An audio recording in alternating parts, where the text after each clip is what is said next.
Going on, dudes and dudettes? So yes, if nobody saw my short earlier on this channel, yes, there was pretty big news about USC's starting quarterback Caleb Williams and him finally deciding to enter and declare for the NFL draft this year in 2024.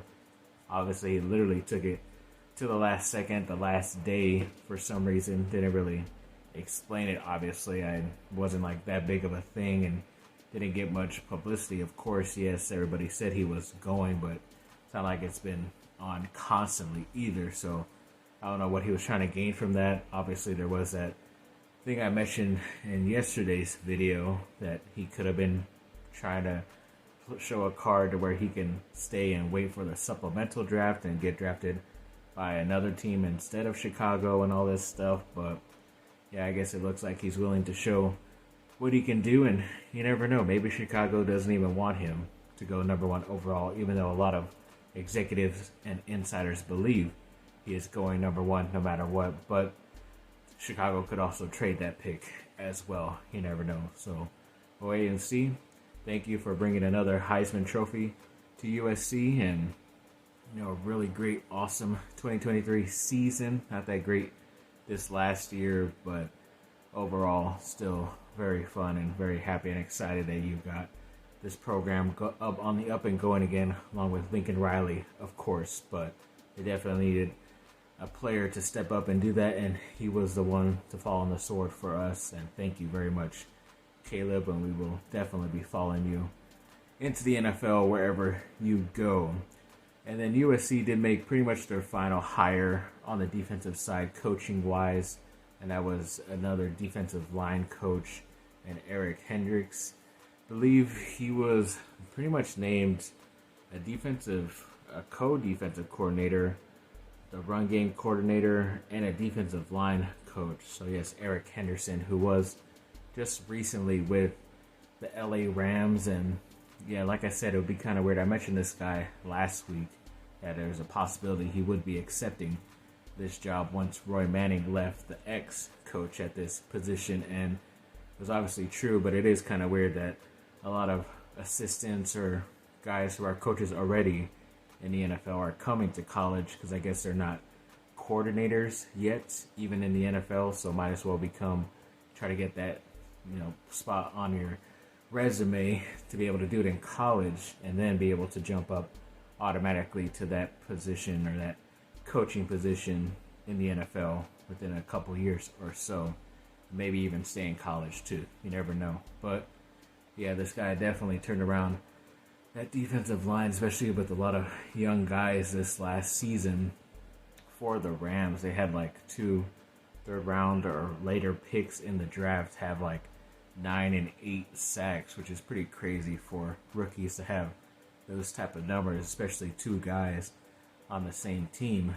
But either way, definitely very happy to see what he can do and mold these players on the defensive line and see what comes out, and hopefully it will be a national championship sooner than later. And Juju Watkins once again was named for the 9th time the Pac-12 Freshman of the Week for the women's side, which now is officially a Pac-12 record, so congrats to her. But I believe she also made some history in the last 25 seasons, according to their stats, where she's the first player since then to have 30 points and at least 10 rebounds in a game versus a top 5 opponent.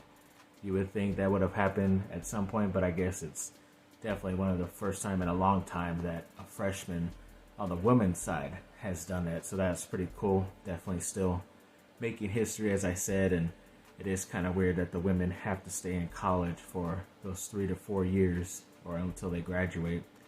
But yeah, she definitely looks like she can already play in the WNBA tomorrow, but has to work on those cramps, because always getting those cramps in the legs for some reason. But a little bit of IV, maybe some liquid IV, get a new sponsorship, and that will definitely help her out. And earlier today it was reported that the Chargers had their first in-person interview with Jim Harbaugh, the coach of the Michigan Wolverines, who just recently won a championship in college. And this is obviously their number one guy to hopefully get hired and return this franchise to whatever fortune or fame that they had before. They really didn't. I mean, they've only been to one Super Bowl that I can remember, and of course they played the 49ers. Or was it 49ers or Cincinnati? I forget.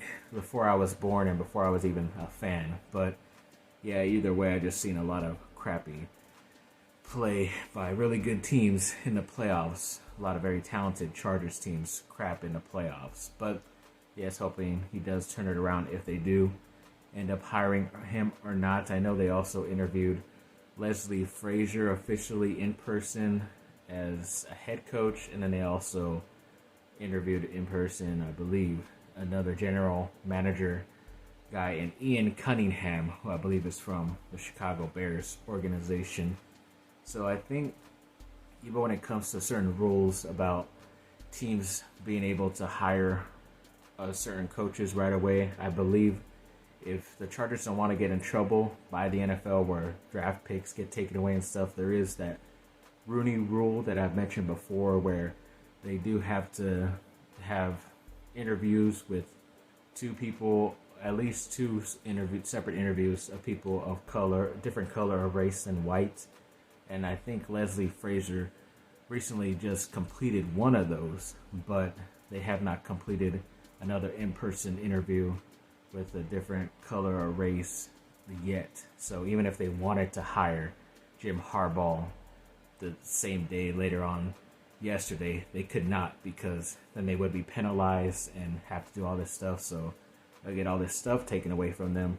But if they just take their time and have another in-person interview of different race and color, then they should be all copacetic and ready to go. So like I said, we'll see. I know Bill Belichick already did an interview with the Atlanta Falcons, so that was interesting also, but that's going to be a good job too.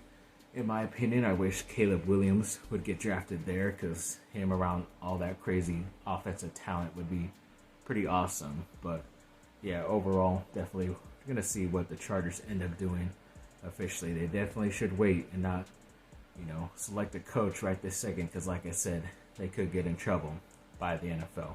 So after this last week of college basketball, Duke is still kind of in the same area. They're at number 7 in the AP poll. I think they kind of were around their 8 or 9 the past couple of weeks. I know there was a lot of upsets the past couple of weeks too, but I guess it doesn't really matter because Duke already has like 2 or 3 losses, so they're not going to put those other teams losing for the first or second time behind Duke as of yet. But as of right now, it looks like Duke is one of the hotter teams heading through the middle of conference play right now, so definitely looking forward to seeing what the rest of the season looks like for them. And a Duke football player, a safety, Jalen Stinson, I believe that's how you say it, he entered the transfer portal when he was able to, and it looks like he has withdrawn his transfer portal request, so he will be returning to school. And like I said, it's not that bad of a thing, because if he still decides that Duke isn't the place for him, he could transfer out after the spring. But obviously, I'm sure Coach Manny Diaz and a lot of the new coaches talked with him in person and stuff, and were able to convince him to at least stay for the spring and see what happens before the summer. So hopefully he does stick around, because he's one of their starters from last year.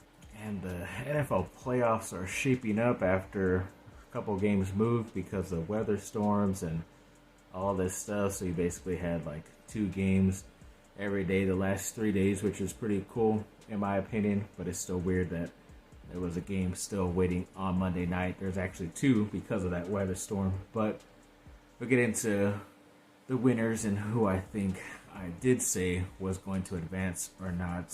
I know one of the first games, it was the Chiefs beating Miami, and I'm pretty sure I picked the Chiefs in there just because I know a lot of people liked Miami this season, but I just thought they were a little bit too high on themselves, and it's their first time pretty much being able to make the playoffs, looking this okay, not that great, but I just knew that they weren't ready for it, especially against the Chiefs, and that's what ended up happening.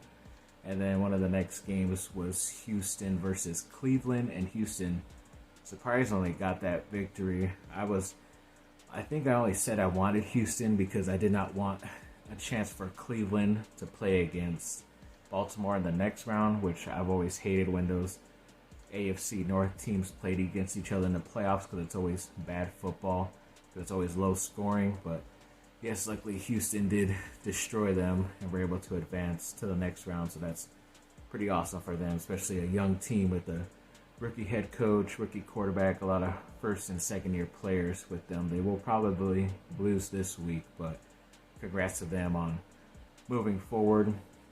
When it came to the other side, yeah, big time upset was the Packers beating the Cowboys, especially in the fashion that they did. And even like towards the end, it looked like it was close, like a couple plays away, but not really. It was still like a double-digit 2-score win for the Packers. And from the get-go, they just had that game, and everybody loves to see Dallas lose, but it is kind of surprising that the way they did. You might have thought that they were going to lose at least in the next round, but of course, the Green Bay did it. Girlfriend's happy about it. I'm pretty sure my stepbrother is not. Have not heard a word from him, but yeah, I guess good luck to them next year. And the game later that night was Detroit versus the LA Rams, and Detroit barely got that victory by 1 point. We're able to secure that win the last second. So congrats to Amon-Ra St. Brown, the wide receiver, ex-USC guy for Detroit, had over 100 yards again, so showing why he's an all-pro wide receiver in the NFL. And then today or yesterday on Monday, there were two games. The one game that was pushed back because of weather was the Bills versus the Steelers, and of course the Bills took control. We'll end up like 21-0. Ended up winning that game pretty easily. So they advanced, and then the final game was Tampa Bay versus the Eagles. Everybody assumed, because the Eagles have been good all year, they were just going to advance, but they had so many injuries and weren't really playing their best down the stretch. And of course, the Bucks pretty much controlled them and only allowed, 9 points? Something like that, the final score. So yeah, that was pretty crazy. So pretty much the next rounds are all set up. So with those games on Saturday, it's going to be the Ravens hosting Houston. Probably pick the Ravens there. And then the 49ers hosting the Packers. Probably go 49ers there. Sorry to my girlfriend. Then on Sunday, it will be Detroit hosting Tampa Bay. Probably go Detroit there. And then the Bills versus the Chiefs. The Bills will be hosting this time, so it always seems like it's a pretty big deal when whoever's hosting, especially this late in the playoffs. So I will go with Buffalo there. So it should be pretty exciting. 2 games each day this weekend, so definitely looking forward to that. Thanks for watching, people. Like and subscribe. Comment down below. Let me know what y'all think. Have a great rest of your day. Bye.